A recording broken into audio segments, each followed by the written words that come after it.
Bonjour à tous, amen. Bienvenue dans la maison du Seigneur. J'espère que vous allez bien ce matin et que vous êtes vraiment en pleine forme ce matin, que vous avez passé une très bonne nuit. Bon, c'est vrai qu'il est 11h et que vous vous êtes réveillés il y a quand même un bon moment. Mais j'espère vraiment que le Seigneur vous fortifie ce matin, que vous soyez encouragés également, parce que même lorsque nous sommes fatigués et que nous venons dans la maison de notre Père, nos forces sont renouvelées. Amen.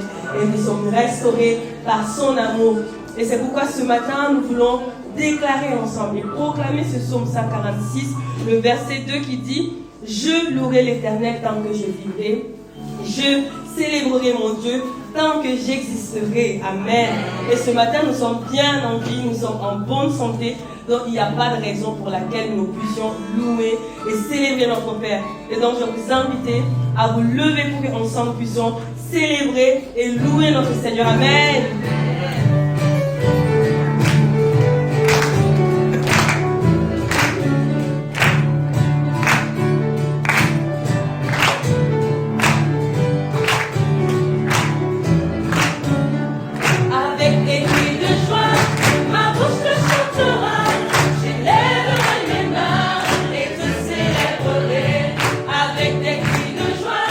Ma bouche te chantera, j'élèverai mes mains.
que ton cœur a montré.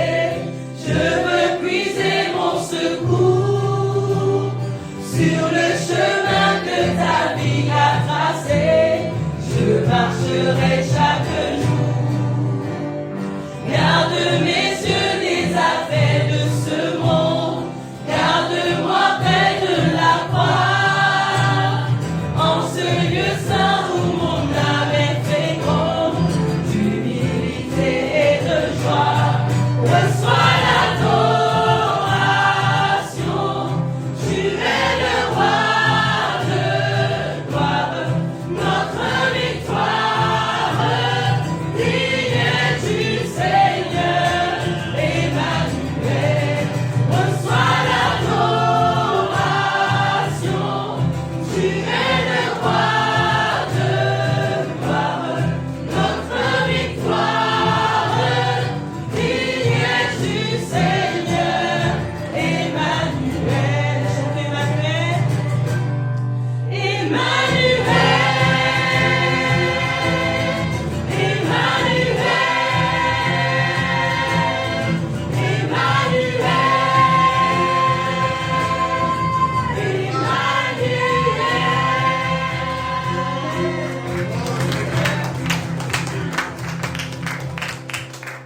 tu es mon Dieu. Oui, je crie vers toi, j'ai besoin de toi. Je fidèle, tu ne changes pas. Éternel, mon rocher, ma paix. Dieu puissant, je m'appuie sur toi. Et je crie vers toi, car tu es mon Dieu. Oui, je crie vers toi, j'ai besoin de toi. Tu es mon roc au jour de la détresse. Et si je tombe, tu me relèves. Dans la tempête, ton amour me ramène au port. Tu es mon seul espoir, Seigneur. Dieu fidèle, nous chantons. Dieu fidèle, tu ne changes pas. Éternel, mon rocher, ma paix. Dieu puissant, je m'appuie sur toi. Et je crie vers toi, car tu es mon Dieu. Oui, je crie vers toi, j'ai besoin de toi. Tu es mon roc au jour de la détresse. Et si je tombe, tu me relèves. Dans la tempête, ton amour me ramène au port. Tu es mon seul espoir, Seigneur. Tu es mon roc au jour de la détresse. Et si je tombe, tu me relèves. Dans la tempête, ton amour me ramène au port. Tu es mon seul espoir, Seigneur. Tu es mon seul espoir. Tu es mon seul espoir, Seigneur. Amen. Amen. Gloire à Dieu. Vous pouvez prendre place. Bienvenue dans la maison du Seigneur. Amen. Et j'espère que vous allez bien ce matin. Et donc voilà, nous passons au temps des annonces. Et nous souhaitons la bienvenue à toutes les personnes qui nous visitent pour la toute première fois. Et l'église Alliance de Grâce vraiment est joyeuse de vous recevoir ce matin. Et nous pouvons quand même applaudir pour les recevoir. Amen. Donc voilà, donc nous avons déjà la visite de la fille, aussi donc, de notre sœur Jeannette aussi ce matin. Et donc voilà, nous devons quand même les recevoir et les applaudir. Amen.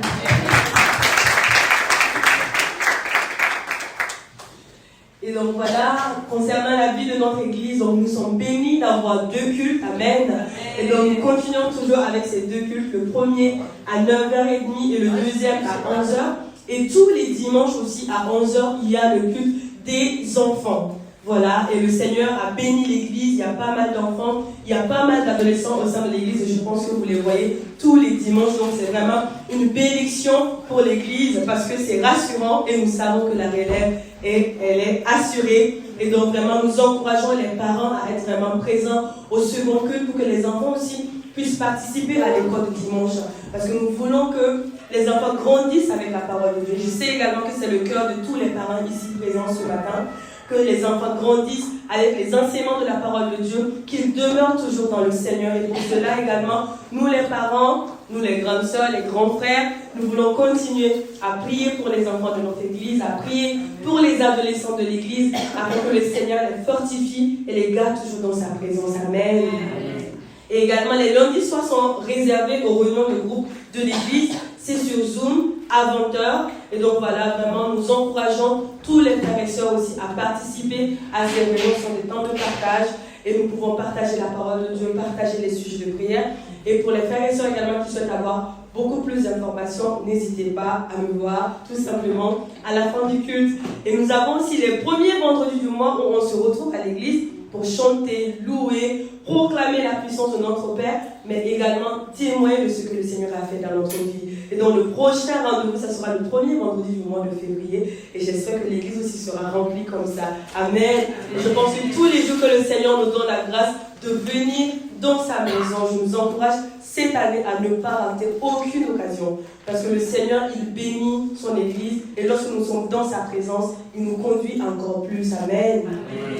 Et nous continuons également à méditer la parole de Dieu. Et cette semaine, nous allons commencer à lire l'évangile de Jean. Et une fois de plus, l'Église est bénie d'avoir ces temps de méditation. Parce que lorsque nous méditons la parole de Dieu, le Seigneur, il nous parle. Il nous parle pendant la méditation et même au cours de la journée encore, le Seigneur, il nous parle, il nous interpelle par son esprit. C'est pourquoi c'est important pour nous de demeurer dans la méditation de la parole de Dieu. Et c'est ce qui est encore plus merveilleux, c'est que nous ne sommes pas les seuls à méditer. C'est-à-dire au moment où tu es en train de méditer, il faut te dire, ah, j'ai un frère, j'ai une soeur qui est en train de méditer. Parce que ces versets bibliques et ces chapitres que nous lisons, c'est pour toute l'Église. Donc vraiment, je vous encourage à continuer, à persévérer dans la méditation de la parole de Dieu. Amen. Amen. Et voilà, comme vous le savez, cette année, le thème, c'est la mission. Donc c'est la mission et l'Église également a la mission aussi, donc les sorties d'évangélisation sur les campus de Lille. Et le prochain rendez-vous, c'est le samedi 24 janvier où nous allons nous retrouver ici à l'Église à 9h. Et ensuite, nous allons aller au campus ensemble. Et je pense que pendant les 5 jours de jeûne et prière, nous avons pu lire le livre. Et nous avons vu l'urgence qu'il y a de pouvoir proclamer l'évangile. Par moments, on avait peur, on se disait, ah, les personnes ne nous écoutent pas. Mais le Seigneur nous dit dans sa parole que sa mission n'échoue pas. Donc, nous ne devons pas avoir peur. Nous devons juste nous lever et aller proclamer l'évangile. Donc, prions pour le samedi 24 janvier, afin que le Seigneur fasse grâce et qu'il prépare les cœurs, et que nous également nous prenons courage et que nous nous appuyons sur notre Seigneur et allons proclamer sa parole. Amen. Amen. Et voilà, comme vous le savez, c'est la nouvelle année. Donc, qui dit nouvelle année, dit Assemblée Générale. Et donc, nous allons avoir aussi notre Assemblée Générale le dimanche 8 février à 12h30. Donc, pour ce dimanche, il y aura toujours les deux cultes. Ça ne va pas changer, mais nous allons tout simplement demander à ceux qui sont membres de l'Église de participer au deuxième culte et pas au premier. Après, si vous voulez participer au premier, restez également au deuxième. Mais il faudrait quand même que vous puissiez être présents pour l'Assemblée Générale. Ça sera à 12h30 après le premier culte. Et aussi, pour rappel, la cotisation annuelle est de 32 €.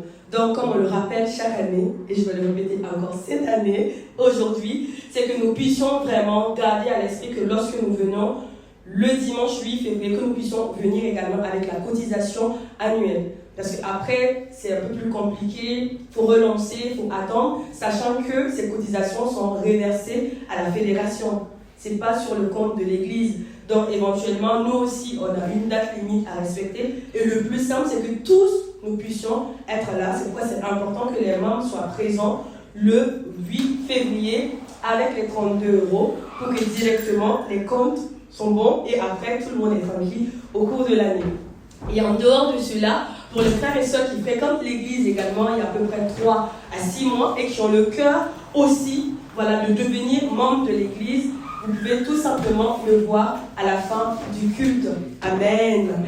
Donc voilà, c'est tout pour les annonces de ce matin. Et avant donc de venir honorer le Seigneur avec nos dîmes et offrandes, j'aimerais que nous puissions lire ensemble Jean, le chapitre 21, le verset 15. Lorsqu'ils eurent mangé, Jésus dit à Simon-Pierre, « Simon, fils de Jonas, m'aimes-tu plus que ceci ?» Il lui répondit, « Oui, Seigneur, tu sais que j'ai de l'amour pour toi. » Jésus lui dit, « Nourris mes agneaux. » Et dans la suite du verset, on peut voir que Jésus posa 3 fois cette question à Pierre. Et on peut voir alors à quel point Jésus tient aux âmes perdues. Et également son désir en fait qu'ils reçoivent l'évangile et qu'ils reviennent à lui. Et c'est pourquoi on verra que Jésus, il a insisté auprès de Pierre en lui disant: Pierre, prends soin de mes brebis. Pierre, nourris mes brebis. Le Seigneur ne lui demande pas de prendre soin tout simplement, mais il demande aussi à Pierre de nourrir ses brebis. Nourrir ses brebis avec sa parole, avec l'enseignement que lui-même Pierre a reçu. Et on l'a vu dimanche dernier également, quand on aime réellement, on est prêt à faire des sacrifices. Et c'est la raison pour laquelle Christ, il a accepté de donner sa vie. Et c'est la raison également pour laquelle le Père, il a accepté de donner son Fils unique, nous donner son Fils unique, alors que nous étions encore pécheurs. Il n'a pas épargné même son Fils unique.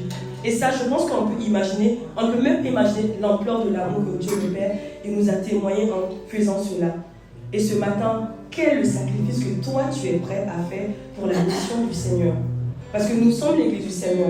Et le Seigneur nous appelle tous autant que nous sommes à sa mission, à prendre soin de ses brebis, à nourrir ses brebis.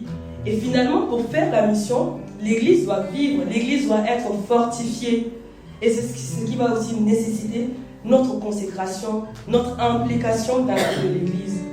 Également, et notre fidélité aux différents engagements aussi en tant que membre du corps de Christ. Et également, offrir nos dîmes, offrir nos offrandes font partie également de l'un des engagements que nous avons pris lorsque nous avons déclaré et décidé de devenir membres du corps de Christ. Vraiment, je nous encourage à faire que cette année, nous soyons vraiment des membres actifs pour le Seigneur, pour la mission du Seigneur. Parce que nous ne voulons plus marcher pour la mission du Seigneur, mais nous voulons courir. Et pour cela, nous devons être une église fortifiée, une église encouragée. Donc vraiment que le Seigneur nous donne à cœur ce cœur de mission, parce que le cœur de Jésus, on l'a vu, c'est dans Jean 3,16, c'est le cœur du Père. Et ça doit être également notre cœur. Et donc, prions pour notre Église, honorons nos engagements vis-à-vis de l'Église, parce que pour la mission également, il faut des sacrifices. Il faut sacrifier son temps. Venir le 24 janvier à 9h, tout le monde voudrait dormir. Mais la mission, il y a l'urgence, on doit aller proclamer. Donc, nous serons présents par la grâce de Dieu. Amen. Nous devons également sacrifier notre argent, parce que pour la mission, il faut se déplacer. Il faut des voitures et on va le faire pour la gloire de son nom parce que c'est l'Éternel qui fait la mission à travers son Église. Et si nous y croyons, le Seigneur bénira son Église. Amen. Et donc je vais prier pour ce moment afin que nous soyons davantage encouragés et que nous venions offrir nos dîmes et nos offrandes au Seigneur avec joie, avec humilité et dire: Seigneur, voici mon cœur ce matin pour la mission et je vais demeurer fidèle à cet engagement vis-à-vis de toi. Seigneur éternel, mon Dieu, moi ce matin, nous te rendons la gloire, la louange et l'adoration. Nous te remercions à toi qui nous fait participer aujourd'hui à ta gloire, qui nous fait participer à ta mission. Nous voulons également, Seigneur, mon Dieu, mon roi, porter cette vision. Nous voulons courir avec cette vision. Nous voulons vraiment, Seigneur Dieu, aller vers les âmes, proclamer ton évangile afin qu'ils puissent te recevoir. Et je te remercie également pour la vie de l'Église, ce que tu fais pour l'Église, ce que tu prends soin de l'Église. Et je te remercie pour la consécration de chaque membre de l'Église. Merci Seigneur pour ta bonté. Merci parce que tu prends soin de ton Église et nous croyons que tu continueras à prendre soin de nous et que tu nous rendras capables, Seigneur, pour ta mission. Merci pour ta bonté. Dans le nom puissant de Jésus-Christ que nous avons prié. Amen. Amen.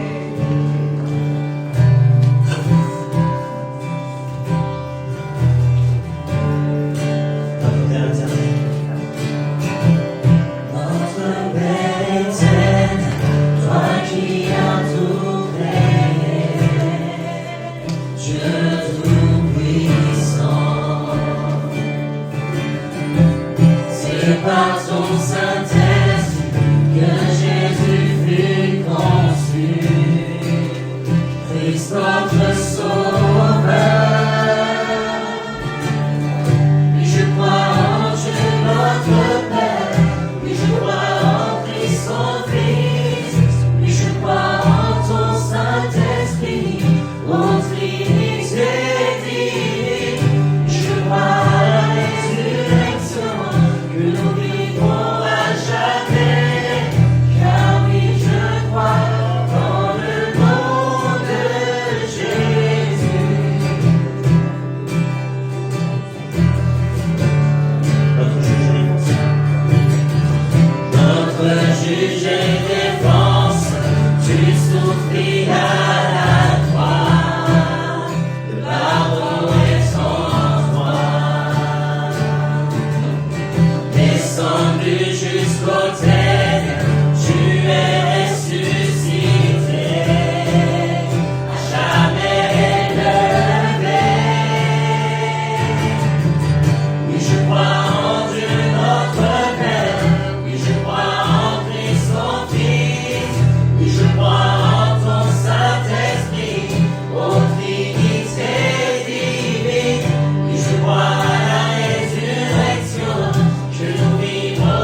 nos vies ici, présents. Merci d'être présent chaque jour dans notre vie. Prends soin de nous aimer, de nous fortifier dans ton amour. Merci Seigneur pour le Saint-Esprit. Saint-Esprit, notre Seigneur, merci d'être avec nous, de conduire ce moment. Seigneur, remplis de nous, Seigneur, de ton amour, de ta puissance. Pour cette année 2026, puissions continuer à marcher pour ta gloire, pour t'honorer, Seigneur, à travers nos vies, à travers ton Église, à travers nos familles, Seigneur. Bénis, Seigneur, toutes les personnes, Seigneur, qui sont présentes ici, qu'à travers ton esprit, nous soyons unis ensemble dans ton amour pour ta mission, Seigneur. Et c'est pour toutes choses. J'ai prié au nom de Christ. Amen. Amen. Bonjour à tous. Que le Seigneur vous bénisse. Amen. On peut saluer les frères et sœurs. Bienvenue. Et très très fortement dire bonne année. Bonne année. Bonne année. On est toujours en méditant sur l'année 2026, ce nouveau départ. Donc le Seigneur nous donne la force pour marcher cette année 2026. Que le Seigneur vous donne la force. Et je sais que le Seigneur est en train de vraiment nous fortifier, vraiment de voir vers où le Seigneur nous conduit cette année 2026. Et il y a tellement de choses que le Seigneur va faire dans nos vies, des prodiges. Donc nous avons consacré la première semaine de jeûne, de prière, pour voir les prodiges que le Seigneur va faire. Donc il ne s'agit pas de nous faire nous-mêmes marcher 2026, l'année 2026, mais c'est le Seigneur qui va nous faire marcher. Amen. Le Saint-Esprit est là, le Saint-Esprit nous conduit. Donc nous n'avons rien que nous laisser conduire par le Saint-Esprit. Voilà. Nous soumettre à lui et obéir à sa parole, écouter sa parole. Il est notre coach, il est notre maître, notre berger. Donc nous qui sommes les brebis du Seigneur, les brebis sont faibles, mais le maître il est puissant. Donc on n'a que suivre le Seigneur. Amen. Donc que le Seigneur vous bénisse, vous encourage aussi dans cette nouvelle année. Donc ça va être une année très très joyeuse à marcher, une année facile à faire, parce que le Seigneur est au contrôle de toutes choses. Donc nous faisons confiance au Seigneur. Merci Seigneur pour sa présence. Aussi, on peut applaudir à tous les frères et sœurs qui sont venus pour la première fois dans l'église du Seigneur. Merci. C'est la maison de notre Père, donc on vient pour exprimer notre amour, donc continuons à honorer Dieu et à travers son Église. Déjà être ensemble dans la maison du Seigneur, c'est quelque chose qui honore Dieu. C'est quelque chose qui le Seigneur vraiment prend plaisir. Quand les enfants de Dieu, nous sommes ensemble et nous savons pourquoi on est là et nous sommes là pour les uns les autres. Nous voulons vraiment nous encourager les uns les autres. Que le Seigneur nous encourage, amen, à travers notre relation, notre communion fraternelle. Déjà voir des frères et sœurs ensemble dans la maison du Seigneur, ça nous encourage. Amen. Voilà. On peut saluer, on peut encourager les frères et sœurs. Merci pour ton encouragement. Merci pour ton encouragement. Parce que c'est le Seigneur qui nous fait revenir. Et de voir, oui, le Seigneur a mis un frère, une sœur dans ma vie pour m'encourager. On n'est pas seul à marcher sur cette voie. On n'est pas seul à vivre cette tempête parfois. On n'est pas seul. Et surtout, on n'est pas seul à recevoir sa bénédiction. Donc, on est là tous pour bénir les uns les autres, encourager les frères et sœurs à vas-y vers le Seigneur, qu'il a tellement de choses à préparer pour nous. Et cette année 2026 est incroyable, je pense. Voilà. On espère que le Seigneur fera de grandes choses dans nos vies, cette année 2026. Donc, il faut espérer, il faut demander, il faut chercher, il faut frapper. Même si le Seigneur verse tellement de choses, si on ne le reçoit pas, si quelqu'un me donne un cadeau, si quand il me fait un cadeau, et je refuse, donc je ne peux pas profiter. Mais Seigneur, il est vraiment tellement bon, tellement compatissant, tellement généreux, qu'il voudrait vraiment donner tellement de choses dans nos vies. Amen. Amen. On croit, vraiment on croit, et il suffit simplement de recevoir. Je pense que ce n'est pas difficile de recevoir. Quelqu'un qui vous donne un cadeau, ce n'est pas difficile de recevoir. Déjà recevoir, ça nous réjouit tellement de dire, Seigneur, combien tu vas nous venir encore cette année, combien de choses tu vas faire dans nos vies. Donc voilà, je vous encourage à recevoir l'amour de Dieu en 2026. Amen. Amen. Et parfois on a des tempêtes, ça c'est sûr, on a des chemins difficiles, mais ça c'est aussi que nous devons comprendre le principe. Il y en a des tempêtes dans la vie, mais il faut continuer à regarder le Seigneur et marcher. Parce que le Seigneur il est là. Le Seigneur il est fidèle. Et le Seigneur nous permet ces choses-là. Mais même s'il y a la tempête, même s'il y a des difficultés, nous sommes déjà dans le Seigneur. Nous pouvons nous réjouir de qui nous sommes Et nous sommes les disciples du Seigneur, nous avons été sauvés par sa grâce, nous pouvons nous réjouir, rien que notre nom c'est écrit dans le ciel, nous sommes dans la famille spirituelle, dans la famille du Seigneur. Donc, quelques tempêtes, quelques difficultés, c'est passager. Et nous fait, en fait, dire, je me réjouis de mon salut, de ma vie dans le Seigneur, et non pas de ce qui se passe dans notre vie. Que le Seigneur nous bénisse. Nous voulons donc continuer à méditer sur l'année 2026. Le thème de cette année 2026, c'est la mission. Donc, nous voulons consacrer le mois de janvier pour continuer à méditer sur la mission du Seigneur, et que le Seigneur nous bénisse. Et nous pouvons nous lever pour méditer la parole de Dieu dans notre cœur et honorer sa parole en Luc chapitre 10, verset 1, verset 2. Après cela, le Seigneur, Luc chapitre 10, verset 1, 2. Après cela, le Seigneur désigna encore 70 autres disciples et les envoya devant lui, de partout, dans toutes les villes et dans tous les endroits où il lui-même devait aller. Il leur dit, la moisson est grande, mais il y a peu d'ouvriers. Priez donc le maître de la moisson d'envoyer des ouvriers dans sa moisson. Amen. Amen. Envoie-nous dans ta moisson. Ça, c'est le thème aujourd'hui. Ça, c'est le verset même de ces versets que nous avons lu en Luc chapitre 10. Envoie-nous dans ta moisson. Donc, nous avons comme mission de l'Église, notre mission, qui est le but de la vie de tous les croyants, c'est d'honorer Dieu. C'est d'honorer Dieu à travers notre vie. Mais ça c'est aussi comment nous honorons Dieu. Alors, ça c'est ce que nous devons aussi préciser. Nous honorons Dieu en aidant toutes les personnes à rencontrer le Christ. Ça c'est la mission d'annoncer l'évangile à toutes les personnes qui ne connaissent pas encore. C'est d'aider. Ce n'est pas de le forcer, ce n'est pas de l'imposer, mais c'est d'aider à comprendre combien Dieu aime chaque personne et Dieu a donné son Fils pour nous sauver de la mort et du péché. Donc on est là pour aider. On est des personnes qui aident les autres et non pas qui dominent sur les autres. Deuxième chose, qu'on honore Dieu. Une fois qu'on a aidé toute personne contre Christ, on vit ensemble dans la communauté biblique. Une fois qu'on est sauvé par sa grâce et Dieu nous a sauvés, maintenant on vit dans la communauté biblique. Et ça, c'est la question aussi vraiment que nous voulons voir aujourd'hui à travers ces paroles, c'est de devenir disciple du Seigneur dans la communauté du Seigneur. C'est la communauté biblique, parce que ce n'est pas une communauté de nos pensées ou nos critères ou nos préférences. On doit se baser sur la parole de Dieu. Comment nous vivons dans le Seigneur, comment nous devenons disciples du Seigneur. Et troisième chose, c'est étendre le royaume de Dieu dans le monde. Il ne s'agit pas simplement d'être sauvé, vivre dans l'église locale, dans la communauté biblique avec les autres disciples.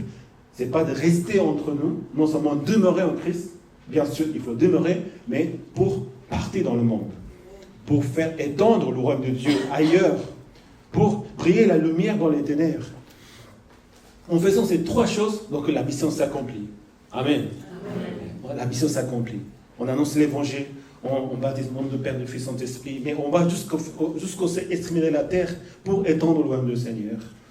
Ça, c'est la mission que le Seigneur nous donne. C'est la mission de cette année 2026, vraiment. Et nous avons aussi vraiment nous avons la vision. La vision, c'est comment nous faisons cette mission. Ça, c'est l'outil de la mission. Même, on pourrait dire, la stratégie de cette mission.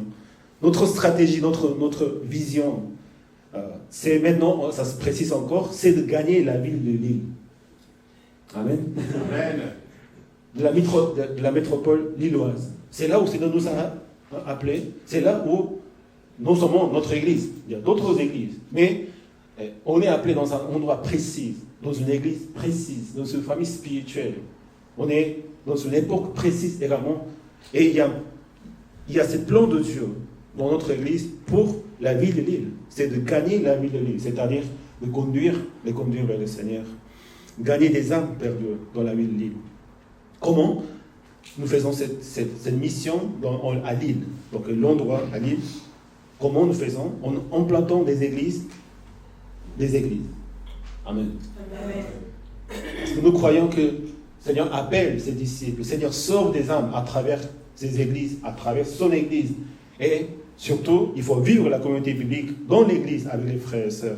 Et nous allons dans le monde aussi en tant qu'Église avec les frères et sœurs. On n'est pas tout seul à le faire. Donc en implantant des églises, c'est-à-dire on donne des naissances aux églises. Non pas qu'ici à l'Église, mais ailleurs. Parce que si nous voulons continuer à faire cette mission d'aider les personnes à vivre la communauté et aussi faire de l'attente, ça se fait à travers l'Église du Seigneur. Il n'y a pas d'autre plan. Il n'y a pas d'autre stratégie. C'est l'Église Seigneur qui a donné sa vie même sur la croix pour donner la naissance aux églises sur la terre aujourd'hui. Et aussi, nous avons cette stratégie d'aller vers les campus universitaires, vers les jeunes étudiants ici à Lille. Dans d'autres villes, il y a des campus universitaires. Pourquoi? Parce que nous pensons à la future génération. Il ne s'agit pas que nous, aujourd'hui. Nous ne construisons pas une église d'aujourd'hui et à court terme. C'est à long terme. Donc, à chaque fois, cette génération doit se renouveler pour accueillir, pour faire les œuvres dans les prochaines générations. Nos prochaines générations sont là aussi. Amen. Nous pensons à ces générations. Nous avons la grâce de construire vraiment l'Église Seigneur à long terme et en voyant ce que le Seigneur va faire parce que les générations suivantes comptent. Et tout ça, l'Église, les ministères et la vision doivent être centrés en Christ. Amen. Non pas centrés à l'homme, non pas centrés dans les ouvrages, dans les programmes, dans ce qui est l'Église en tant que tel, mais centrés en Christ, remplis de la puissance de Saint-Esprit. Nous ne faisons pas selon notre capacité, notre force, mais nous demandons le baptême de Saint-Esprit et aussi être remplis de la puissance de Saint-Esprit. Et en étant responsables socialement. Nous devons exister dans la société aussi, elle nous appelle, à faire avec les actions concrètes. C'est-à-dire nous voulons mettre aussi en pratique, non seulement aider une association caritative avec les dons financiers, mais nous-mêmes aller donner et nous approcher aux personnes qui ont besoin de quelques matériels, qui sont nécessiteux. Donc, vraiment manifester, sentir qu'on est responsable de la vie de l'Église, socialement, non simplement dans l'Église. Voici la stratégie, voici la mission de l'Église et nous demandons au Seigneur de conduire dans cette vie, dans 2026. Nous avons parlé de la stratégie, parce que la stratégie, on peut définir la stratégie comme ensemble d'actions coordonnées, d'opérations à vie, des manœuvres en vue d'atteindre un but précis. C'est vrai, il y a une mission d'honorer Dieu en faisant, aidant les personnes, vivant la communauté et entendant l'ouvrage de Dieu. Mais la stratégie, c'est très très important. Dans l'histoire, on peut voir comme les généraux, les armées, ou même dans la Bible, Ancien Testament, Dieu avait donné des stratégies, et les hommes, ils avaient des stratégies pour gagner des guerres. La guerre n'est pas une bonne chose, mais aussi dans le combat spirituel que nous appelons, dans la mission que nous avons dans l'Église, puisque le but c'est la mission, il faut avoir la bonne stratégie pour le faire. Et Seigneur, aujourd'hui, à travers Luc chapitre 10, on peut voir les stratégies du Seigneur. C'est pas quelque chose, la stratégie du Seigneur, c'est très simple. Et ça a toujours été très simple. Et en écoutant sa manière, en voyant comment le Seigneur l'avait fait, nous pouvons aussi apprendre nous-mêmes et de donner la force et fortifier la stratégie. En chapitre verset 1, le Seigneur dit, après cela, le Seigneur désigna encore 70 autres disciples. Pourquoi? Parce qu'il avait déjà les 12 disciples. En Luc chapitre 9, il avait envoyé ses disciples dans les villes pour chasser les démons, guérir les malades, pour proclamer la bonne nouvelle. Mais le Seigneur n'a pas appelé simplement les 12 disciples. Il y avait d'autres disciples. Donc, il ne s'agit pas simplement que quelques disciples. Le Seigneur a besoin d'autres disciples et c'est le Seigneur lui-même qui a désigné les disciples pour lui. Donc, nous, en tant qu'enfants de Dieu, notre disciples du Seigneur, aussi nous avons été désignés par le Seigneur. Nous avons été choisis par le Seigneur pour être dans son équipe. Et quand le Seigneur choisit son équipe, il va choisir les meilleurs.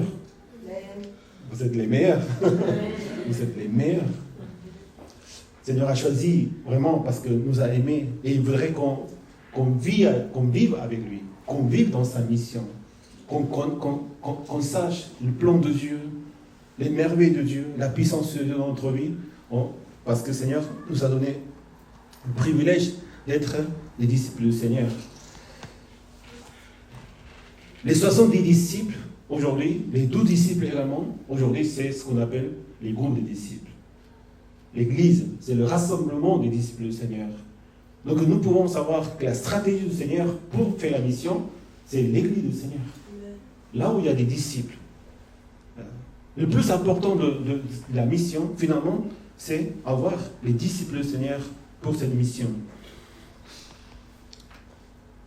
Une fois que le Seigneur avait désigné les 70 disciples, il les envoya deux par eux. Ils n'étaient pas encore prêts pour la mission. Ça, c'est quelque chose qu'on peut voir. Les disciples, ils ne comprenaient pas les paroles du Seigneur. Ils cherchaient d'autres choses. Ils n'ont pas arrivé à croire à sa résurrection du Seigneur Christ. Le Seigneur les appelle pour les envoyer. Il les a envoyés en les équipant de sa puissance. Nous sommes été appelés, non seulement pour être sauvés, être des disciples du Seigneur, mais pour être dans sa mission. Et on peut dire, comment Seigneur, je pourrais être dans ta mission? Je n'ai pas compétence, je n'ai pas capacité, je n'ai pas la connaissance suffisante. Mais il ne s'agit pas de nous pour faire la mission. C'est Dieu qui prend charge de nos missions. C'est Dieu qui nous appelle, c'est Dieu qui a désigné, c'est Dieu qui nous équipe et c'est Dieu qui nous envoie en nous donnant tout ce dont nous avons besoin. Le Seigneur a dit également à ses disciples en les envoyant, n'apportez pas des sacs, ni de nourriture, ni des choses que vous avez besoin. Vous allez avoir tout ce que vous avez besoin dans la mission. Quand le Seigneur nous envoie dans sa mission, le Seigneur nous donne aussi sa provision. Oui. Le Seigneur nous donne ce dont nous avons besoin. Non simplement des choses physiques, matérielles, mais nos capacités spirituelles, la connaissance, la sagesse. Le Seigneur nous équipe à travers son disciple-là et le Seigneur nous bénit à travers. Parfois nous avons l'impression de dire comment Seigneur je pourrais être ton disciple, comment je pourrais être dans ta mission. J'ai tellement de faiblesses, j'ai tellement de défauts, j'ai tellement mal fait les choses devant le Seigneur, en toi. Mais le Seigneur ne voit pas notre capacité actuelle. Le Seigneur ne voit pas ce que nous avons fait dans le passé. Si aujourd'hui nous recevons son appel, et le Seigneur nous appelle à être ses disciples. Et si nous désirons être ses disciples, nous sommes acceptés dans le Seigneur. Oui. Il ne faut pas qu'on voit nous-mêmes. Donc je ne peux pas croire que c'est moi qui ai été appelé pour te servir. Mais le Seigneur ne compte pas sur nos capacités, mais sur sa puissance. Donc recevons son appel. Et ne disons jamais, non, je ne peux pas, Seigneur, parce que je ne mérite pas ou je ne suis pas capable. Seigneur voit notre cœur finalement.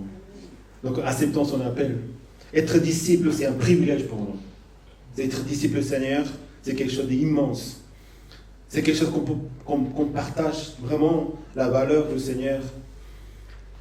Dans le verset chapitre 9, verset 57 jusqu'à 62, avant d'appeler les 70 disciples, le Seigneur avait appelé certaines personnes à le suivre. Suis-moi. Et il répondit, Seigneur, permets-moi d'abord d'aller enterrer mon père. Je te suivrai, Seigneur, mais permets-moi d'aller d'abord faire mes adieux à ceux de ma famille. Le Seigneur répondit, celui qui met la main à la charrue et regarde en arrière n'est pas fait pour le royaume de Dieu. C'est-à-dire, Seigneur, viens à nous. Seigneur se révèle à nous. Seigneur nous fait connaître sa parole et Seigneur nous appelle à être ses disciples. Seigneur nous invite. Seigneur ne nous force pas. Seigneur nous propose. Est-ce que tu veux être mon disciple? Oui, Seigneur, je veux être ton disciple. Je te serai partout. Je donnerai ma vie à toi, Seigneur. Et Seigneur dit, même les renards ont des tanières. Les oiseaux du ciel ont des nids. Mais le Fils de l'homme n'a pas d'endroit où il puisse reposer sa tête. Parfois, être disciple du Seigneur, ce n'est pas toujours comme nous pensons. Ce n'est pas être confortablement, c'est de faire ce qu'on veut faire. Être disciple, ça coûte. Être disciple, il faut connaître cet engagement d'être dans le disciple. Il faut s'engager, être disciple du Seigneur. Il faut vouloir s'engager, être disciple du Seigneur. Et le Seigneur ne nous force pas. Mais nous savons qu'en étant des disciples du Seigneur, nous sentons cet appel. Quand le Seigneur se révèle à nous, quand le Seigneur voudrait nous faire sortir de nos pensées, de notre manière d'être. Et parfois, On connaît le Seigneur, mais on n'est jamais disciple du Seigneur. Donc comment ça se passe? Et on est toujours dans le combat du péché, de nos faiblesses, dans le monde, des tentations. Parce qu'on n'est pas rentré à être à la vie des disciples du Seigneur, d'apprendre de lui, de devenir comme le Seigneur. Soyons des disciples du Seigneur. Amen. Amen. Soyons comme lui. Soyons vraiment la lumière comme lui, il est pour nous. On ne peut pas simplement être spectateur. On ne peut pas simplement rentrer dans le royaume de Dieu en étant de loin. Il faut mettre en pratique sa parole. Et la vie des disciples, c'est exactement ça. De comment mettre la parole de Dieu, la volonté de Dieu dans nos vies. Et que notre vie change. On a tous désir de changer, n'est-ce pas? Amen. On a tous des désirs de devenir disciples du Seigneur, saints. De marcher chaque jour avec le Saint-Esprit. Non pas être perdu, non pas être de gauche à droite. Non pas savoir où on est, ou vers où on va. On sait clairement qui on est déjà. On est des disciples du Seigneur. On marche, on vit pour la mission du Seigneur. On vit, on mange, on travaille, on fait tout pour glorifier le Seigneur. Mais pour que cela puisse vraiment s'accomplir dans nos vies, il faut qu'on devienne disciples du Seigneur. Amen. Non pas des visiteurs, non pas des lois. Avoir une relation personnelle en tant que maître, notre Seigneur et son disciple. C'est ça dont nous avons besoin pour nous réjouir, nous épanouir dans la vie. Soyons les disciples du Seigneur. Amen. La première chose qu'il faut vraiment pour devenir disciple du Seigneur, qu'il faut d'abord chercher son royaume, sa justice. C'est lui notre priorité. Laisse-moi d'abord faire ça. On ne pourra jamais faire ça, devenir disciple du Seigneur. Quand ton Seigneur nous appelle, quand vous sentez vraiment l'appel de Dieu, et surtout au début de cette année 2026, c'est bien d'avoir le début de cette année 2026 parce que nous faisons des résolutions, nous nous engageons, nous faisons quelque chose. Mais c'est là il faut prendre l'engagement de dire Seigneur, cette année, je veux être ton disciple. Je veux apprendre de toi. Je veux marcher avec toi. Je veux mettre en pratique ces choses. Il faut s'engager dans le cœur quand le Seigneur nous appelle. Nous avons des occupations différentes et le temps manque, toutes ces choses-là. Mais si on ne met pas en priorité le Seigneur, en fait, il faut qu'on sache que c'est difficile de devenir des disciples du Seigneur. Et aussi notre cœur peut changer. Notre cœur pour le Seigneur, c'est pas toujours comme on veut. Le cœur de l'homme change tout le temps. C'est un peu comme le climat. Il change. Nos émotions changent, nos pensées changent. Mais quand on a l'occasion de vraiment engager dans le Seigneur et de devenir disciple du Seigneur, il faut décider par la foi. Amen. Oui, on sent que son Seigneur, il est là. Et je veux vraiment m'engager dans le Seigneur, donc il faut le faire. Et on demande son esprit de nous garder en lui, dans cet engagement. Il faut qu'il soit notre priorité. Amen. Parfois, on a l'impression que si je m'engage à quelque chose dans le Seigneur, je ne peux pas faire autre chose. Non, c'est pas de ce cas-là. Quand on devient disciple du Seigneur, on reçoit plus des choses. On arrive à faire, j'ai mes projets à moi, j'ai mes plans, j'ai mes occupations. Mais il ne faut pas abandonner ces choses pour devenir disciple du Seigneur. Il faut faire ces choses en étant disciple du Seigneur. Amen. Seigneur nous donne la sagesse, la connaissance et la force pour faire tout ce que nous devons faire et encore mieux que nous-mêmes, parce que c'est le Seigneur qui va s'occuper de nous, de ma famille, de ma santé. Je pense que tous les disciples du Seigneur, ils ont été bénis à ce niveau-là. Niveau financier, niveau relationnel, niveau personnel, niveau spirituel. On est fort. On ne peut pas faire les choses comme nous avons notre manière de faire. Mais quand tu deviens disciple du Seigneur, tu es discipliné par la parole de Dieu. Tu te réveilles le matin. Tu dors, tu manges ce qu'il faut manger. Tu fais ce que tu dois faire. Et tu ne fais pas ce que tu ne dois pas faire. Parce que souvent, on fait des choses qui ne sont pas du Seigneur. Et qui nous amènent à nulle part. Qu'il n'y a pas de fruit vraiment pour la vie éternelle. Mais on le fait parce qu'on a peur de perdre. Le temps passe. Il faut qu'on réfléchisse réellement à tout ce que nous avons vécu jusqu'à aujourd'hui. Mais l'année 2026, ces choses doivent changer. On ne peut pas faire des choses qui ne sont pas bien pour nous. Et nous n'avons pas été conçus, créés pour ces choses-là. Nous avons été créés pour glorifier le Seigneur. En étant des disciples du Seigneur. N'ayons pas peur de perdre ces choses qui qui parfois nous amènent vers le péché, nous éloignent du Seigneur. Nous voulons vraiment voir la lumière dans notre vie, dans le Seigneur. C'est 1 Corinthiens 26. C'est pour ça que le Seigneur dit, si quelqu'un veut être mon disciple, qu'il renonce à lui-même, qu'il se charge chaque jour de sa croix et qu'il me suive. On renonce à notre manière, notre pensée, à nos désirs, parfois qui sont charnellement mondains. Mais nous renonçons nous-mêmes, nous portons sa croix de la victoire de la vie, et nous le suivons. Nous nous engageons pour marcher dans le Seigneur. Soyez le disciple du Seigneur. Amen. Mais simplement, le fait de s'engager dans le Seigneur, ça ne suffit pas pour être disciple du Seigneur. Le Seigneur demande encore une chose à ses disciples, en Jean chapitre 13. Oui, j'aime le Seigneur, je m'engage au Seigneur, je donne ma vie au Seigneur. Mais c'est pas, ça c'est le début des choses. Ça c'est ce que le Seigneur fait dans nos cœurs. Mais ce que le Seigneur demandait à ses disciples, c'est de dire, je vous donne un nouveau commandement, aimez-vous les uns les autres. Comme je vous ai aimé, vous aussi aimez-vous les uns les autres. C'est à cela que tous reconnaîtront que vous êtes mes disciples si vous avez de l'amour les uns pour les autres. La raison pour laquelle le Seigneur a appelé ces 70 disciples, ces 12 disciples, et non pas un par un, c'est parce que les disciples vivent en aimant les autres disciples.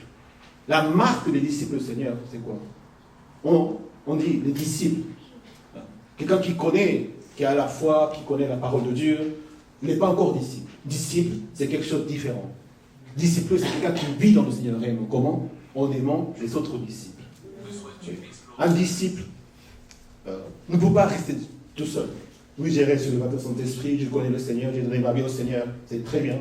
Mais est-ce que tu es vraiment disciple du Seigneur? Comment on peut savoir? Si tu aimes les autres disciples.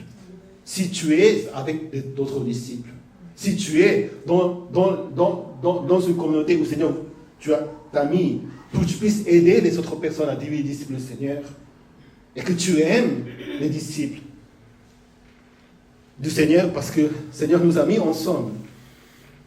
Le Seigneur a dit ceci, dans ces 2 versets, il y a 3 fois aimez-vous les uns les autres. Combien le Seigneur a cœur à d'enseigner les disciples? C'est quoi d'être disciple finalement? C'est de vraiment aimer les frères et sœurs. Et ça s'est passé, cette verset, ça se passe après que le Seigneur a lavé les pieds des disciples. Donc, ça veut dire que nous devons aimer les frères et sœurs et nous devons servir les frères et sœurs. Quand on vient à l'église, c'est ça. Quand on dit on vit dans la communauté biblique, dans la communauté du Seigneur, on est là pour servir les uns les autres. On n'attend pas que les autres fassent quelque chose pour nous. Le Seigneur nous a aimés. Le Seigneur nous aime. Et le Seigneur nous a servi en tant qu'esclaves. Non pas simplement sur la croix en donnant sa vie, mais il a lavé les disciples avec ses propres mains. Donc nous aimons les disciples en servant les uns les autres. Amen. Ce n'est pas en donnant des commandements, en disant oui, ton comportement, oui, ta pensée, oui, non. Si on est là tous pour servir les disciples du Seigneur, il n'y a aucun problème au niveau de relation. Pourquoi parfois dans les églises il y a des difficultés dans les relations? Parce qu'on n'a pas ce cœur de servir. On vient à l'église pour servir les frères et sœurs. Amen. De leur faire du bien. On ne pense pas à soi-même. Dès qu'on entre ici, dans la communauté, on pense à l'autre. Vous savez comment ça nous fortifie cela? Bien sûr qu'on a des faiblesses, bien sûr qu'on a des difficultés, bien sûr qu'on a des problèmes, soucis personnels, des émotions qui changent. Mais dès qu'on entre dans l'église, dès qu'on va voir les frères et sœurs, on dit, je vais servir les frères et sœurs. Donc notre attitude change, notre vie change, avant que nous puissions servir le Seigneur. Aimer les frères et sœurs, c'est de servir les frères et sœurs. Pour leur apporter, pour leur intérêt, non pas pour mon intérêt. Pour cela, si on ne renonce pas à nos intérêts, à nous-mêmes, à nos préférences, on ne peut jamais servir, on ne peut jamais être disciple du Seigneur. On regarde toujours, on juge les autres, on critique. On voit les pailles qui sont dans les autres, on ne voit pas le poutre en nous-mêmes. Parce qu'on n'a pas ce regard des serviteurs. Un serviteur n'a pas le droit de dire quelque chose, n'a pas le droit de vraiment de protester. On est là pour servir. Seigneur a lavé les pieds des disciples. Qu'est-ce qu'on peut dire de plus? Servons les frères et sœurs. Amen. Amen. À chaque fois qu'on vient dans l'église, toutes personnes qui sont vraiment dans l'église Seigneur, on est là pour nous renforcer c'est le lien des serviteurs qui reçoivent notre amour. Il faut exprimer notre amour. Je t'aime dans le Seigneur. Je t'encourage. On s'aime, je t'aime, je vous aime. Et on fait quelque chose, on sacrifie pour montrer cet amour. Parce qu'on a besoin de ce soutien mutuel dans l'Église, Seigneur. S'il n'y a pas d'amour dans l'Église, Seigneur, comment nous pouvons vraiment être des disciples du Seigneur? Amen. La stratégie numéro 1, c'est ça. Être des disciples qui s'aiment dans la maison du Seigneur. Et quand on vient ici, on change notre cœur. Amen. Il ne faut pas attendre que l'autre m'aime d'abord. Il faut d'abord aimer les autres. Ça, c'est être des serviteurs. Et vous allez voir comment le Seigneur change notre vie. Oui. Soyons l'Église Seigneur. Soyons des disciples du Seigneur. Vraiment qui s'aiment malgré tout, qui s'aiment en tout. Les 70 disciples, déjà avec les 12 disciples, c'était difficile. Donc avec les 70 disciples, ça va être encore plus difficile. Tellement différent. Je pense que notre église, ça fait à peu près 70 personnes. On prenait le 12e culte. On est différents. Chacun vient de sa culture, sa diversité, sa manière d'agir. Il faut tout renoncer à ces choses. Il faut tout oublier en fait. Quand on vient dans la maison du Seigneur, on est des brebis du Seigneur. On oublie à notre manière de faire, notre arrière-plan. Bon, je ne suis pas d'ici, je vois déjà ma figure, mon visage. Je suis né en Corée du Sud, grandi en Argentine, retourné en Corée, confus, je suis qui, de quelle nationalité. Ma nationalité est française, et je ne suis pas français. J'essaie d'être vraiment ici de local. Chacun, on a des choses tellement différentes. Mais on oublie toutes ces choses-là. Pourquoi? Parce que nous voulons servir. Nous voulons aimer les frères et sœurs. Et cela nous fortifie tellement. Le Seigneur a donné cette mission à ses 70 disciples. Et même parfois, c'est difficile de vraiment être disciple du Seigneur, et aimer, servir et être dans le monde. Notre joie en tant que disciples, c'est que nous sommes des disciples du Seigneur. Que nous sommes sauvés. Que nous sommes déjà dans le Seigneur. Nous devons nous réjouir de cela. Donc, cette joie nous permet de servir et d'aller plus loin dans le Seigneur. Le Seigneur a dit, cependant, ne vous réjouissez pas ce que les esprits vous sont soumis, mais réjouissez-vous de ce que vos noms sont inscrits dans le ciel. Ça, c'est ce que le Seigneur dit à ses 70 disciples. Parce qu'ils ont fait des choses, ils ont fait... Mais n'oubliez jamais, notre joie doit venir de qui nous sommes aujourd'hui dans le Seigneur. La stratégie que le Seigneur utilise encore pour faire les disciples, pour que nous soyons des disciples, c'est qu'il a envoyé 2 par 2. Il a appelé les 70 disciples, il les a envoyés dans sa mission, en étant équipés en tant que disciples, mais en les envoyant 2 par 2. Dans la Bible, nous pouvons voir ces pères, ces relations personnelles entre les frères et sœurs. Nous sommes 70 disciples, nous sommes les 70. Mais nous ne pouvons pas avoir, entre les 70 personnes, la même sorte de relation que nous pouvons avoir avec une seule personne. C'est-à-dire, nous avons besoin d'avoir un père, un partenaire, c'est-à-dire un disciple qui m'aide à vraiment marcher dans le Seigneur, avec qui je peux parler, je peux prier, avec qui je peux vraiment être encouragé. Il y avait Paul et Timothée, il y avait Moïse et Josué, il y avait le Seigneur Jésus et Pierre. Je pense Pierre, il était dans cette relation. Le Seigneur était avec chaque disciple, en étant en relation face à face. Et ça, c'est ce qui a fortifié les disciples, et c'est ce qui a fortifié les 70 disciples aussi. Cherchons la relation dans l'Église avec un frère et sœur. Amen. Ce n'est pas n'importe quel frère et sœur. Ce n'est pas avec une personne qu'on entend bien, je m'entends bien avec ces personnes, ou avec quelqu'un qui est de ma culture, de ma préférence. Non. Le Seigneur dessine, c'est pour ça que le Seigneur décide un leader dans l'Église pour accompagner un autre disciple. Devenons des leaders dans l'Église. Amen. Vraiment pour avoir ces relations avec ces personnes. Ce n'est pas simplement ma vie, ce n'est pas simplement ma famille. Déjà, le Seigneur nous unit à être dans l'Église, Seigneur, dans ces diversités, dans ces différences. Et si on ne se soumet pas à la personne que le Seigneur a mis devant moi, on ne peut jamais être disciple du Seigneur. Vous savez, c'est cette relation que nous avons avec un frère, une sœur, qui me conduit vers le Seigneur, qui m'aide à marcher dans le Seigneur, qui m'aide à comprendre qui est le Seigneur Jésus-Christ. Il doit connaître la parole de Dieu. il doit être équipé, il doit être formé. Donc, pour cela que le discipulat dans l'Église, c'est plus que stratégie, c'est vraiment pendant la mission. Si on n'a pas de discipulat, si on n'a pas de leadership, on ne peut pas accomplir cette mission. Nous voulons vraiment construire ces relations dans l'Église.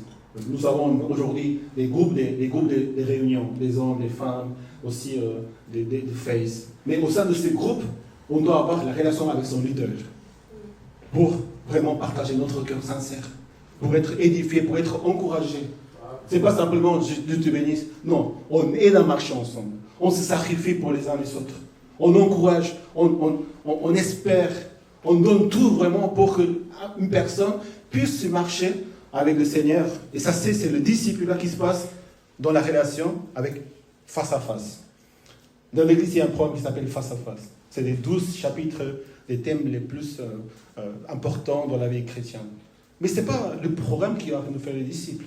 C'est la relation de leader et de la personne qui va devenir disciple qui va vraiment faire changer les choses. Nous aimons les relations. Amen. Amen. Nous faisons tout pour les relations dans l'Église. On n'est pas simplement été appelés pour être les 70 disciples dans un endroit, sans connaître les uns les autres, sans vraiment aller l'un à l'autre. Si vous avez besoin que quelqu'un vous accompagne, vous venez me voir. Moi, je donne mon temps, je peux être, mais il y a d'autres personnes dans l'Église qui sont équipées, qui sont prêtes pour le faire aussi. C'est pas qu'un seul leader, il y a plusieurs leaders, il y a un groupe de leaders dans l'Église. Et nous remercions au Seigneur pour ces leaders. Le discipulat commence quand on apprend la parole de Dieu. 2 Timothée chapitre 3, verset 16. Toute écriture est inspirée de Dieu, utile pour enseigner, convaincre, corriger, instruire dans la justice, afin que l'homme de Dieu soit formé, équipé pour toute bonne œuvre bonne. On enseigne la parole de Dieu. Amen. Amen. La parole de Dieu nous enseigne aussi qu'aujourd'hui, les hommes, ils ont du mal à entendre la parole sainte. C'est difficile à enseigner la parole de Dieu. Pour cela qu'un leader doit enseigner la parole de Dieu. Non pas ce qu'il connaît, non pas ce qu'il a vécu, donc ce qu'il a expérimenté lui-même. Nous, on essaie de vraiment, il faut que le leader vraiment enseigne la parole de Dieu en tant que tel. Paul avait dit à Timothée, prêche la parole, insiste en toute occasion, qu'elle soit favorable ou non, réfute, reprend et encourage.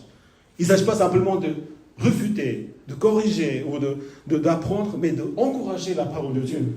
Encourageons les frères et sœurs. En tant que leader, encourageons. Parce qu'ils ont besoin de cet encouragement. Faites tout cela avec une pleine patience et un entier souci d'instruire. Les leaders sont appelés parce qu'ils se soucient des personnes. On ne laisse pas simplement faire chacun comme on peut faire. On se soucie. Donc, on doit vraiment nous sacrifier encore et de dire les choses qu'il faut dire pour le bien de la personne, avec amour, avec patience. C'est là où ça commence le disciple. Je ne sais pas si vous avez une personne dans l'église, un leader, quelqu'un qui vous dit certaines choses, qui essaie de vous aider avec la parole de Dieu. S'il n'y a pas cela, s'il n'y a pas un leader, s'il n'y a pas des personnes qui nous parlent, de dire non, c'est bien ce que tu fais, mais ils nous encouragent à faire vraiment marcher dans le Seigneur, on ne peut pas être des disciples du Seigneur. Que le Seigneur nous aide à faire des disciples, à être les leaders qui font des disciples, avec amour, dans la relation que nous avons avec chaque personne. Ça, c'est la stratégie de cette année pour nous. Nous voulons vraiment construire ces relations avec les leaders de deux par deux, voilà, avoir ces relations vraiment personnelles de pouvoir vivre dans le Seigneur. Une fois qu'on est établi dans le Seigneur, en tant que 70 disciples, et on se relationne des leaders 2 par 2, le Seigneur dit, la moisson est grande, mais il y a peu d'ouvriers. La moisson est grande. La moisson est grande, mais il y a peu d'ouvriers. La moisson désigne l'acte et la saison de la moisson. Et pour avoir une bonne moisson, il faut des ouvriers qui sont qualifiés, qui travaillent aussi, qui font le travail, et comme il faut. Donc, à travers les disciples-là, nous nous formons, nous équipons dans la parole de Dieu pour pouvoir être dans la moisson du Seigneur. En Jean chapitre 4, le Seigneur dit, levez les yeux, regardez les champs, ils sont blancs, ils sont déjà blancs pour la moisson. Celui qui moissonne reçoit un salaire et amasse du fruit pour la vie éternelle. L'un sème, l'autre moissonne. Dieu vous envoie à récolter une moisson que vous n'avez pas demandé, qui ne vous a pas demandé de travail. D'autres ont travaillé et vous êtes rentrés dans le travail. La moisson, c'est deux actions différentes. D'abord, il faut s'aimer. Et l'autre action, c'est de moissonner. Donc si nous, on va dans la moisson, et nous, on moissonne, on annonce la parole de Dieu, et les âmes réveillent dans le Seigneur, ça c'est la moisson. La moisson, c'est les personnes qui ne connaissent pas le Seigneur encore. Mais le fait de moissonner, c'est de vraiment les conduire vers le Seigneur. Et c'est grâce aux personnes, aux ouvriers du Seigneur, aux disciples du Seigneur, qui ont déjà sémé, en quelque sorte, dans leur cœur. Nous, quand nous allons annoncer l'évangile dans la rue, au campus, aussi, nous allons semer, nous allons moissonner. Nous, tout ce que nous faisons pour la mission du Seigneur, il n'y a pas quelque chose qui est en vain, qui ne sert à rien. Tout est précieux. Soit on sème, soit on moissonne. Mais quand on moissonne, il faut qu'on sache, ce n'est pas nous que nous avons moissonné les âmes, nous avons amené les âmes. Mais c'est le Seigneur et les autres personnes qui ont déjà fait ce travail de sacrifice. Nos sacrifices, ils sont toujours... Le Seigneur honore nos sacrifices. Et les sacrifices font que les personnes puissent connaître le Seigneur et devenir la moisson du Seigneur. Le Seigneur dit, priez donc le maître de moisson et d'envoyer des ouvriers dans sa maison. Il est le maître de la moisson. Le Seigneur a déjà sémé dans les cœurs des personnes. Et toutes les personnes que nous rencontrons dans cette année 2026, soit dans la rue, soit à l'entour de nous, soit au travail, ce sont des personnes qui font partie de la moisson du Seigneur. Il est le maître de la moisson. Donc on croit que le Seigneur les a désignés pour que nous puissions les rencontrer. Le fait d'annoncer l'évangile, le fait de les inviter dans l'église et de faire connaître Dieu, déjà parce que c'est le Seigneur qui a fait mûrir cette moisson. Nous ne faisons rien d'impossible, d'extraordinaire. C'est la moisson du Seigneur. Amen. Amen. Parfois nous prions pour les âmes perdues. Que le Seigneur y revienne, que le Seigneur puisse te connaître. Mais ici, le Seigneur nous a demandé de prier pour les ouvriers. Parce que la moisson est déjà prête. Les personnes que nous annonçons l'évangile sont déjà prêtes pour entendre la parole de Dieu. Donc si nous allons en tant qu'ouvriers, si nous devenons disciples du Seigneur, nous formons, nous équipons à travers la parole de Dieu, à travers l'amour en Christ dans la communauté où le Seigneur nous appelle, à être avec les frères et sœurs, en aidant les uns les autres entre frères et sœurs, le Seigneur nous envoie et nous faisons de la même manière que nous servons dans l'église aux personnes qui sont en dehors de l'église, dans le monde, dans nos vies, dans la société. Les gens, ils pourront connaître le Seigneur. Et la moisson, c'est lui. C'est lui qui a déjà choisi, qui a déjà planifié comment ils vont être vraiment sauvés à travers l'église du Seigneur. La moisson est grande, il y a peu d'ouvriers, mais nous voici. Parfois, on n'est pas tellement nombreux pour annoncer la parole à toutes les villes, à tous les endroits. Mais le Seigneur, c'est lui qui nous appelle dans sa moisson. Il est le maître. Soyons les ouvriers du Seigneur. En étant des disciples du Seigneur. Apprenons à servir, apprenons à aimer, en étant avec les frères et sœurs, avec ces relations, avec un leader, un disciple. Et c'est ce que le Seigneur va faire des choses à travers tous ces disciples-là et toute la vie de l'Église. Que le Seigneur nous bénisse. Prions ensemble.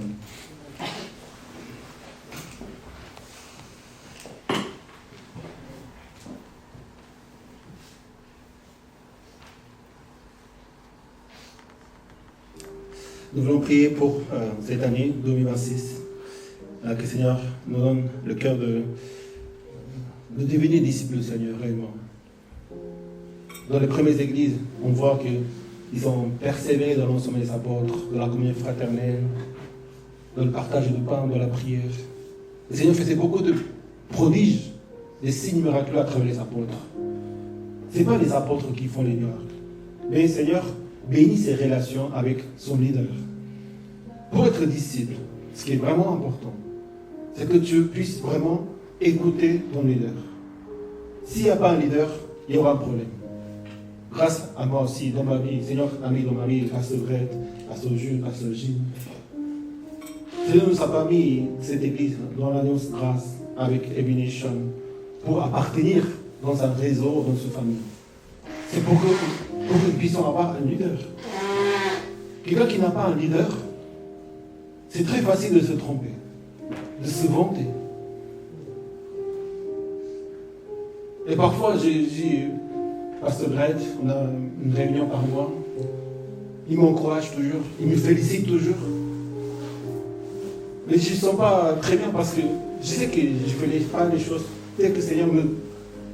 Je ne fais pas toutes les choses comme il faut. J'aimerais qu'il me reprend, il me refute, il me corrige.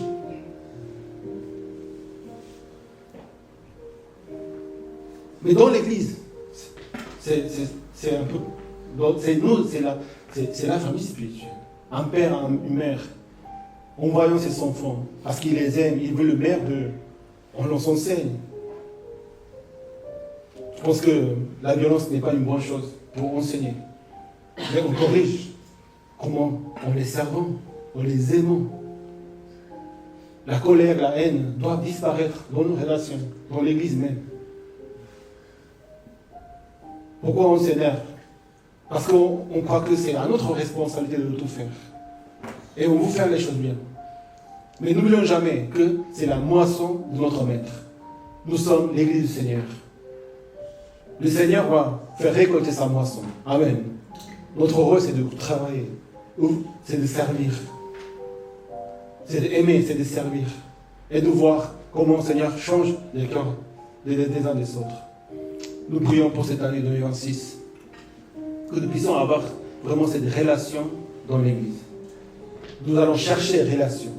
Si vous êtes disciples, si vous êtes dans l'équipe où vous servez, si vous êtes des leaders déjà établis, des disciples, vous allez servir les autres.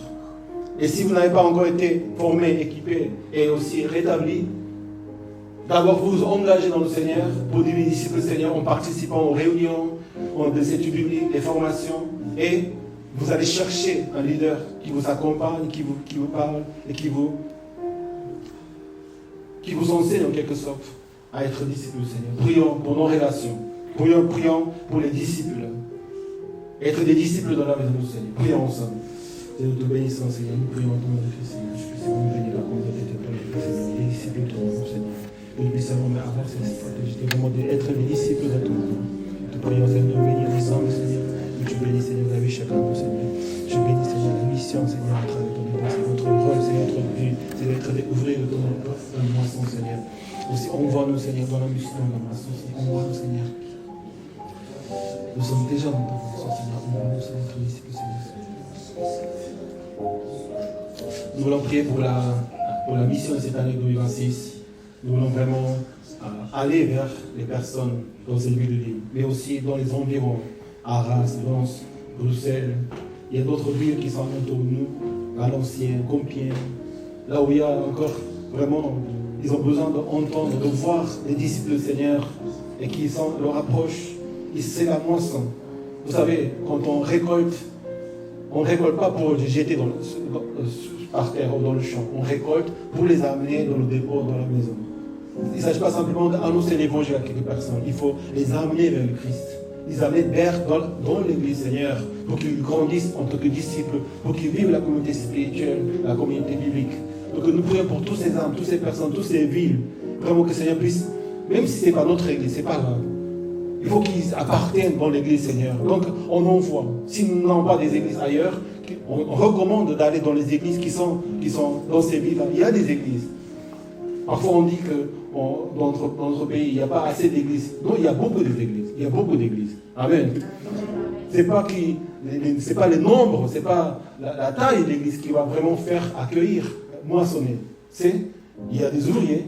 Il y a des ouvriers du Seigneur, il y a des personnes qui sont des disciples qui consacrent leur vie pour les autres, C'est ça ce qui va faire moissonner la récolte du Seigneur. Prions pour les âmes, pour les personnes, pour les vies. Prions ensemble. Et nous prions, Seigneur, pour toutes les villes, Seigneur, ici dans le nord, en France. Seigneur, nous prions pour la Belgique, Seigneur, nous prions pour tous les pays, Seigneur. Ils ont besoin vraiment de ta parole, Seigneur. Nous prions pour les églises, Seigneur, ici en France, les églises baptistes, les églises ADD, Seigneur, les églises, Seigneur, tous les églises évangéliques, Seigneur, que tu as mis, Seigneur, dans leur vie, Seigneur. Vraiment que leurs pasteurs, leurs serviteurs, leurs disciples puissent aller vers ta moisson, vraiment de accueillir, récolter, Seigneur, la moisson dans leur vie, Seigneur. Merci de bénir, Seigneur, chaque personne dans nos vies, Seigneur. Nous vraiment voir la mission s'accomplir en nos vies ainsi, Seigneur. Merci de nous envoyer, Seigneur, dans ces vies, Seigneur. Merci pour ta moisson, Seigneur. Nous allons prier une fois encore pour toutes les personnes ici présentes à l'église. Nous prions pour nos enfants, les adolescents, pour vous les frères et sœurs qui sont pour la première fois ici à l'église, pour vraiment les membres de son église, pour les personnes qui ont besoin de connaître le Seigneur du Christ. Et comment nous pouvons connaître le Seigneur du Christ? C'est en servant comme il nous a servi. Ça, c'est l'amour. Il ne s'agit pas de nous, il ne s'agit pas de notre amitié simplement. Nous voulons vraiment que chacun de nous puissions connaître mieux le Seigneur. Comment? Comme il nous a servi. Il faut servir. Il faut servir dans le but qu'il puisse connaître le Seigneur du Christ. Non pas pour se sentir bien soi-même en servant les uns les autres. Donc le but, c'est qu'il devienne disciple du Seigneur. Amen. Nous prions pour chacun de frères et sœurs. Nous prions également pour la communion fraternelle. Vraiment, partager ces moments avec les frères et sœurs. Je sais que c'est court le temps de communion fraternelle, c'est 30 minutes après le culte. Mais dans la semaine, vous pouvez vous appeler, vous pouvez aller manger ensemble, vous pouvez prier ensemble. Dans le but qu'il devienne des disciples du Seigneur. Non pas quelqu'un non pas par quelque chose qu'on cherche nous-mêmes. Nous ne sommes pas les chefs. C'est les chefs, c'est notre Seigneur. Amen. Nous ne sommes pas les pasteurs, nous ne sommes pas les leaders. Les leaders, c'est le Seigneur du Christ. Mais les personnes, ils ont besoin d'abord de rencontrer des personnes, des chrétiens, des disciples du Seigneur établis. C'est parce qu'on est des personnes. On ne sait pas le système, ce n'est pas un programme. Donc nous voulons vraiment que vous puissiez vraiment vous appeler dans la semaine. Amen. Encouragez les uns les autres. Amen. Mais déjà que nous sommes ici, dans la maison du Seigneur, faisons. Pour que nous puissions aller dans le monde. Annoncer la parole de Dieu. Prions pour chaque personne ici présente. Bénissons-les. Vraiment, encourageons-nous, après le culte aussi, vraiment, à saluer, encourager, à aimer avec l'amour du Seigneur. Prions pour les frères et sœurs, prions pour nos familles respectives et vraiment pour toutes les personnes qui ne connaissent pas le Seigneur et qui, aussi, Seigneur, les aident à devenir disciples du Seigneur. Prions ensemble. Prions, Seigneur, pour les disciples, Seigneur, les membres de chacun, Seigneur. Je bénis, Seigneur, les frères et sœurs. Je bénis, Seigneur, leur cœur, nos relations les uns les autres, Seigneur. Je prie, Seigneur, vraiment que nous puissions marcher cette année, vraiment en foi, Seigneur. Vraiment, juste appeler, Seigneur, vraiment manger ensemble, Seigneur. Se servir ensemble, Seigneur. Vraiment, puisse connaître ton amour, la justice, Seigneur. Nous allons vraiment aider, Seigneur. Aider les personnes. Seigneur, accorde-nous. Merci, Seigneur.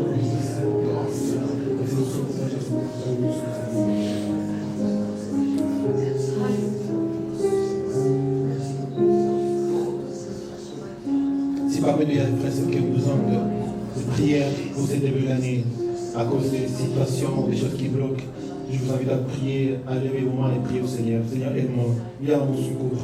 Seigneur, cette année 2026, nous voulons voir la victoire et la mission avec toi, Seigneur.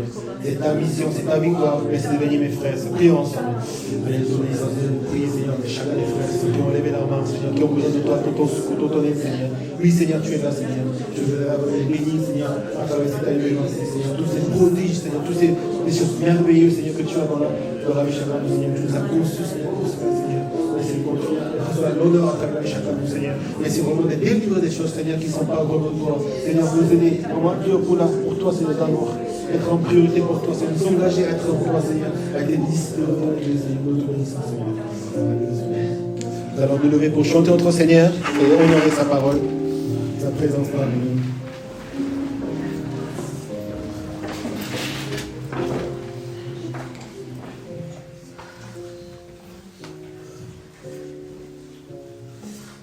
Après le culte, également, s'il y a des personnes qui veulent s'engager à être disciples, Seigneur, venez nous voir.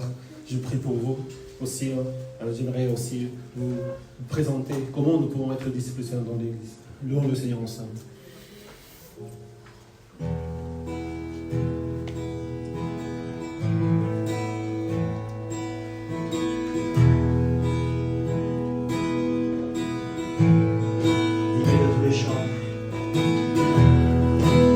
digne de tous les chants que je chanterai, digne de la louange que je lèverai, digne de chaque souffle que je te rendrai, je vis pour toi.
Seigneur, pour glorifier ton nom.